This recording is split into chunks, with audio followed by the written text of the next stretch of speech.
The door locked behind me before I could reach the handle.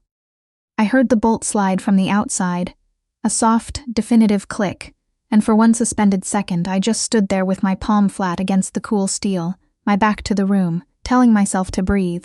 When I turned around, Dominic Varro was standing at the far wall of windows, 42 floors above Chicago, with the entire lit skyline behind him and a manila folder in his hand. He didn't look angry. That was almost worse. "Sit down, Talia," he said, quiet, certain. "We're going to have a conversation before you go anywhere." I sat, not because he told me to, because my knees weren't going to hold another 10 seconds of pretending I wasn't terrified. The folder landed on the desk between us with a soft slap. I opened it.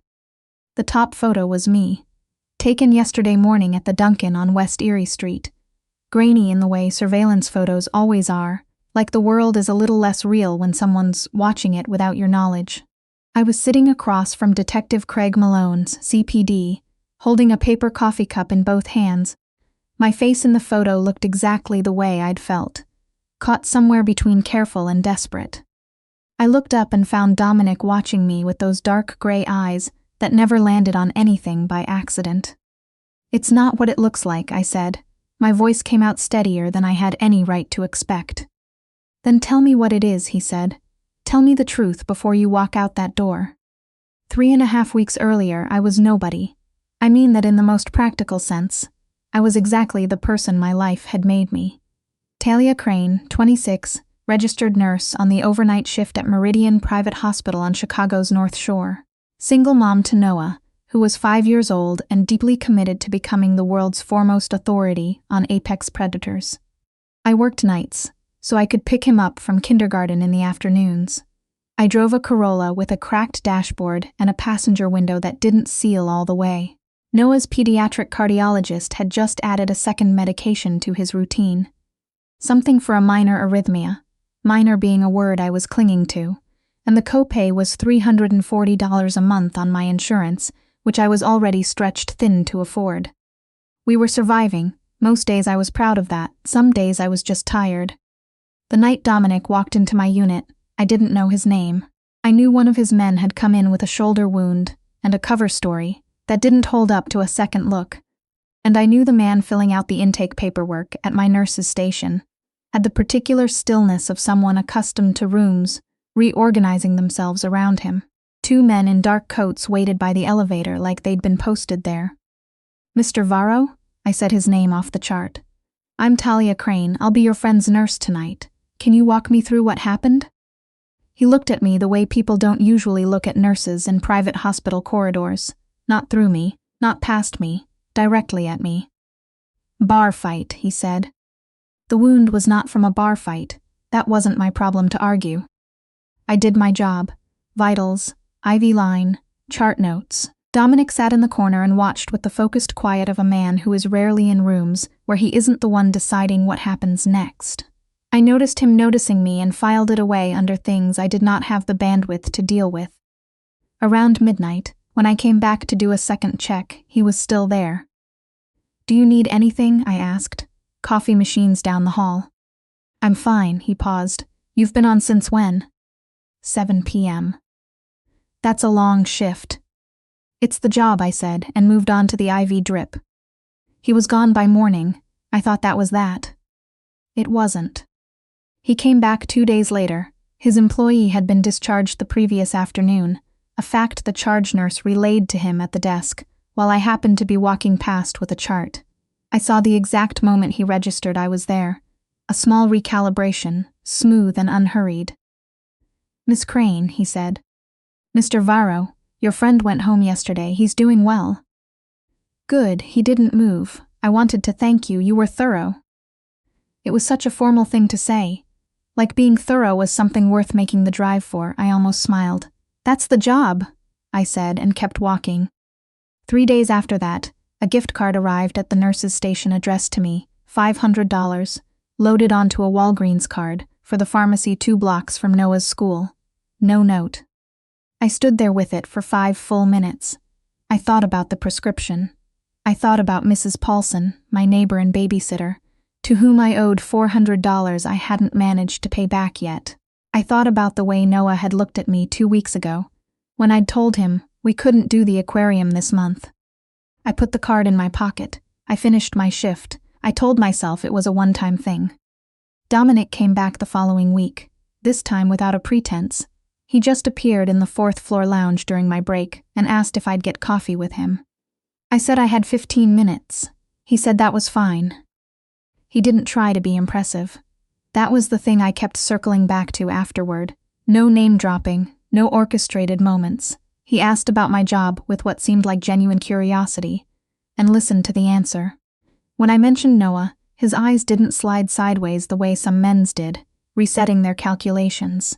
He just asked how old, and when I said 5, something moved briefly across his face before it settled again.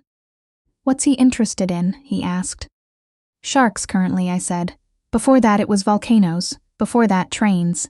He commits completely and then moves on. I admire it, honestly." Dominic's mouth moved, not quite a smile but close. "That sounds like good instincts." I drove home that morning and told myself I was not going to get involved with whatever Dominic Varro was. I knew enough. Everyone in Chicago knew enough about the Varro family. Construction, waterfront contracts, the kind of business relationships that required you to know certain people and never ask what they did on weekends. I'd treated enough patients from that world to understand exactly how the edges blurred. I told myself that firmly several times. Then I picked Noah up from school on Friday and found a new car seat installed in my Corolla. The rear-facing kind with the steel side impact reinforcement that Consumer Reports rated highest in class, which I knew because I had spent an entire overnight shift reading the reviews before closing the browser because I couldn't justify the cost. There was a post-it on the headrest. "You shouldn't have to compromise on safety."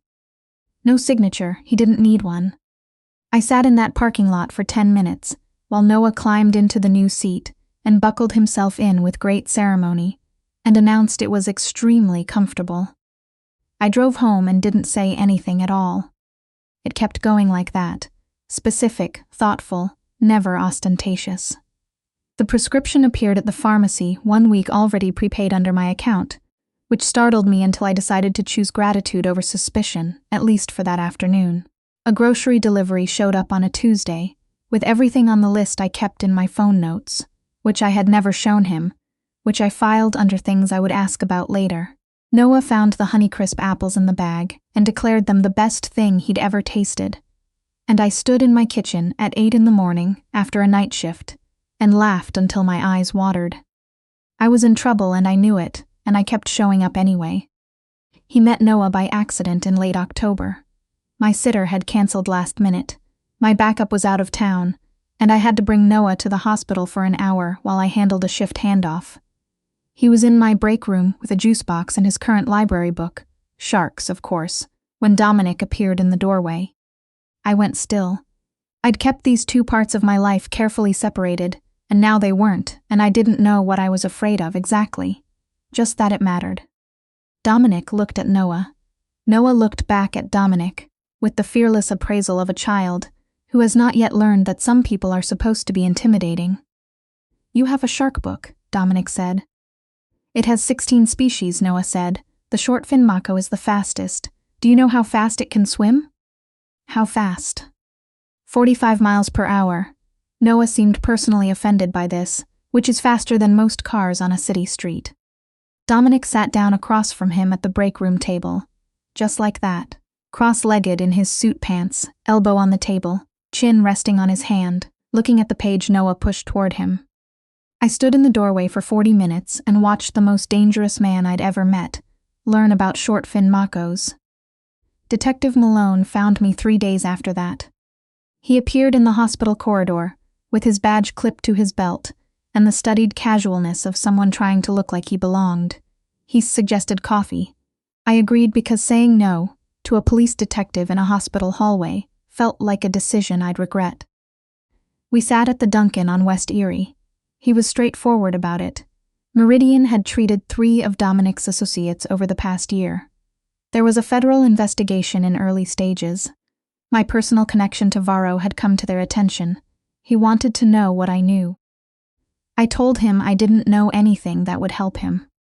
He mentioned complications. He used that word 3 times, which told me it had been approved by someone further up the chain. He mentioned relocation, resources, the Chicago field office's capacity to make Noah and me disappear somewhere safe and new. I thought about Noah's shark book on the break room table, the post-it on the car seat. I told Malone I'd be in touch if anything changed. I wasn't going to tell Dominic. I was scared. Not of him, not exactly, but of what it meant that my first instinct when faced with law enforcement offering me an exit had been to close the door on it. That told me more about where I already was than I was ready to say out loud. But he found out, because of course he did. He came to you, Dominic said now, in the office, still and watchful across the desk, at the hospital. In the corridor, I said. I couldn't walk away from a badge without it looking like something. And you met him the next morning. I wanted to hear what he was going to say. I held his gaze. I wanted to know what they had. On me. Yes. Silence Chicago glittered below us. He was so still. What did he offer? He asked. Relocation, new identities.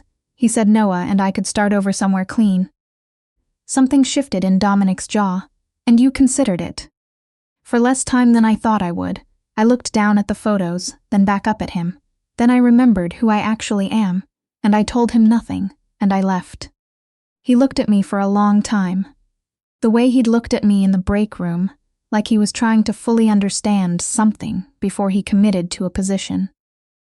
Why? Just that. Because whatever this is, I said, I'm not someone who trades information about people to cover myself, even when I'm scared. I paused, and I was scared. Of me? I thought about it honestly, of how much I wasn't. He stood then, and crossed to a door in the far wall I hadn't noticed. He held it open and looked at me steadily until I got up and followed. The room beyond it wasn't what I expected. A conference table, a wall of whiteboards covered in zoning applications, and property parcels and timelines with dates circled in red. The names of general contracting firms I recognized from job sites I drove past on the way to work. My grandfather built this family's position from a concrete subcontracting business he started on the South Side, Dominic said. He stood at the whiteboards like a man reviewing something he'd memorized years ago. By the time my father ran it, the legitimate work and the other parts had become entangled. That's the honest word for it. He paused. 3 years ago, my cousin Danny was killed. He was 22. He was driving a route he never should have been on, and the wrong people knew his schedule. He'd been accepted to architecture school. He had a scale model of the Willis Tower in his bedroom since he was 8 years old. He turned to look at me. I decided that night I was going to spend the next 5 years making sure what you see on these boards is the only version of the business that still exists. That's what Malone is circling, I said. The transition. They can see the shape of it. They're hoping to make something stick before the window closes. He moved toward the door. 18 months, maybe less, and there's nothing for a federal investigation to find. Malone came to you because he thought you might be a shortcut. How close are you? I asked, honestly. Close enough that people inside the organization are getting nervous. He said it without drama. That's the actual risk, for you and Noah, not law enforcement. My own people who don't share my vision for what comes next. I want you to understand that clearly. I stood in that conference room and looked at the whiteboards and thought about the Bouster seat and the apples and the 40 minutes with a shark book. And I thought about a 22-year-old named Danny who'd wanted to be an architect. What do you want from me? I asked, not defensive, just a real question. He was quiet for long enough that I stopped anticipating an answer. Then, I bought a house last year, north side, yard. Too much space for one person. I didn't know why I bought it when I did. He looked at me, careful and direct in equal measure. I think I might know now. That's not an answer, I said. The other side of 18 months looks like a life I actually want, he said, with someone who doesn't look at me like a title or a threat, who tells me things I need to hear, who has a son who takes sharks very seriously. He didn't smile, but the corners of his eyes shifted. That's what I want. If you're willing. I crossed my arms. I have conditions. I'd expect nothing less. I make my own decisions, about Noah, about work, about everything that affects us. You don't override me. Agreed. Noah stays out of the parts of your life you're in the process of ending. He knows you as whatever you are to us. That's it, until you can tell me honestly those parts are done. Agreed. And if I ever feel like he's at risk because of your world. You leave, he said, before I'd finished the sentence. No argument, with everything you need. That will never change, Talia. That's not negotiable from my side either. He said it the way he said everything. Like he'd already thought it through completely, and arrived at the only conclusion that made sense to him. I looked at him for a long moment. He stayed still and let me look. Okay, I said. He blinked. Okay? We try this, I exhaled. Whatever this is, we try. Something happened in his expression that I'd only seen once before. That flicker of something unguarded before the control came back. He reached across and covered my hand with his once, briefly. His palm was warm. Go home, he said. You have Noah to get to. I'm aware. I picked up my coat. You probably already know his after-school pickup time. I do, he said, without the slightest hint of apology. That remains concerning, I said. Yes, he said, probably. 6 months later, I was standing on the back porch of a house on the north side of Chicago in the first real snowfall of December, holding a mug of coffee, watching Noah explain to Dominic the correct method for building a structurally sound snow fort. Dominic had opinions about load-bearing walls that were, I was realizing, probably informed by decades of construction industry experience, which made this the most technically rigorous snow fort planning session in the history of childhood. Noah was delighted. He had found at age 5 an adult who took infrastructure seriously. A lot had happened in 6 months. Detective Malone had appeared one more time, at a different coffee shop. I'd called Dominic first. Malone didn't come back after that. I chose not to ask about the specifics. Some things I was still learning to let sit. Noah had started asking questions, not about anything he shouldn't know, just the ordinary relentless curiosity of a kindergartner. Is Dominic going to be here for Thanksgiving? Does Dominic like our apartment, or does he like his building better? If Dominic had a dog, what kind do you think it would be? I think a German Shepherd because they're serious dogs. I answered what I could. I let the rest settle on its own. And I watched Dominic Varro, who had spent his entire adult life in rooms where his word was final and his position was undisputed, sit on the floor of my apartment to help with a school project about the water cycle. I watched him arrive on the evenings he said he would, and leave when it was time to leave. I watched him ask Noah about his library books every single time, without fail, and listen to the answers with genuine attention. And I thought, this is what I didn't know I was waiting for. Not to be taken care of, not to be shielded from my own life, just to be completely, inconveniently, accurately seen by someone who looked and didn't look away. Out in the yard, Noah launched a snowball that caught Dominic directly in the shoulder. There was a charged pause. Then Dominic scooped up a handful of snow, turned to look at me, on the porch, with an expression that was a clear warning, and I was already laughing before it left his hand. Later, Noah asleep upstairs. Dominic found me in the kitchen. He stood in the doorway and watched me wash mugs the way he watched most things, like he was taking careful stock. I want to ask you something, he said. I set the mug down and dried my hands and turned around. He was closer than I'd realized, and he was holding a small velvet box with the particular stillness of a man who has made a decision he's completely at peace with and is simply waiting to see if the rest of the world will catch up. I know 6 months is fast, he said. I know by any reasonable standard this conversation happens 2 years from now after a very calm dinner. I'm not especially good at reasonable standards. I looked at the box. I have 18 months left on something I've been working toward for 3 years, he said. I knew what I was building. I just didn't know who for. And then you sat across from me in a hospital break room at 1 a.m, looking like someone who had been holding everything together alone. For so long she'd forgotten what it felt like to have help. And I thought, that's the one. He opened the box. The ring inside was simple. A solitaire, clean lines, nothing that would snag a glove in a hospital corridor. He had thought about me in my actual life and chosen accordingly. You can say not yet, he said. I'll wait. I've waited my whole adult life to want something this much. I can wait longer. He held my gaze. But I'm not uncertain, Talia. I haven't been uncertain since October. I looked at the ring. I looked at him. You have to promise me, I said, that you will always take the Snowford engineering seriously. That cannot change. Something broke open in his expression. The real smile, the rare one, the one I'd learned to recognize as the thing underneath everything else. That I can swear to, he said. I reached out and took the ring from the box myself and put it on my own finger, because I had spent 6 years doing things for myself, and some habits were worth keeping even when you had help. Yes, I said, let's build whatever comes next. He took my hand, the way he handled things he intended to keep, carefully, completely.